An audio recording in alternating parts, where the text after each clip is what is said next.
చుక్కలు? ఇది 11 చుక్కలు నాన్న. అన్ని మెలకలు కదా, ఎలా వేస్తున్నావా? కాన్సన్ట్రేషన్గా చూసి వేస్తే ఎవరన్నా వేస్తారు నాన్న. ఉండు భలే వేస్తున్నావు, నేను చూస్తాను. ఆగు.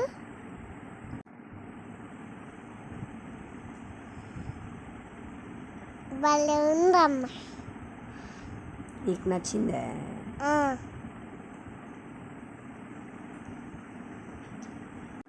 రమ్మమ్మ వాళ్ళ ఇంట్లో వేసావా? భలే కనిపెట్టావే.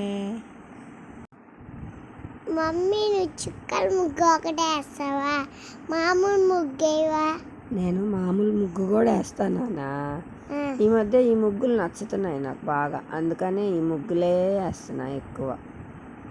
నీకోసం ఈసారి మామూలు ముగ్గు చుక్కలు లేకుండా వేస్తాలే. నీకు ఇష్టమా చుక్కలు లేకుండా వేస్తేనా? చుక్కలు పెట్టిస్తాం, చుక్కలు లేకుండా ఇష్టం. అవునా? ఈసారి వేస్తాను. రెండు ఇష్టం.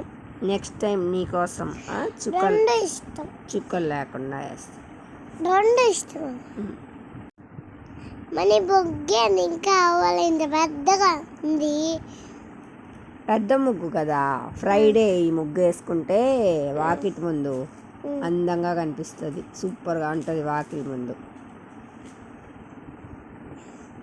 ఫ్రైడే కానీ ఇలాంటి ముగ్గులు వేసుకున్నామంటే వాకిటి ముందు నిండుగా సూపర్గా ఉంటుంది.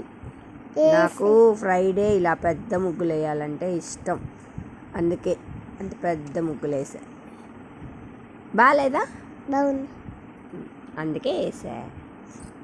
నీ ముగ్గు అయిపోయింది, ఇంకా ఏం వేస్తున్నావా? అది చుట్టుకర్ర నాన్న. ముగ్గేసిన తర్వాత లాస్ట్లో అటు చుట్టుకర్ర గీస్తారనమాట. అటు గీస్తే లక్ష్మీదేవి ఇంట్లో నుంచి బయటికి వెళ్ళిపోకుండా మన ఇంట్లోనే ఉంటుంది అని అంటారు, అందుకనే అటు చుట్టుకర్ర వేస్తారు. మన ఇంట్లోనే ఉంటుంది, ఎక్కడికి వెళ్ళవు, ఇంకా వెళ్ళదు, మన ఇంట్లోనే ఉంటుంది అటు గీస్తే.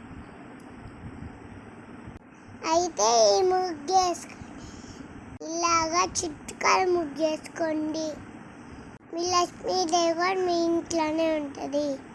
మీకు నచ్చి లైక్ చేసి సబ్స్క్రైబ్.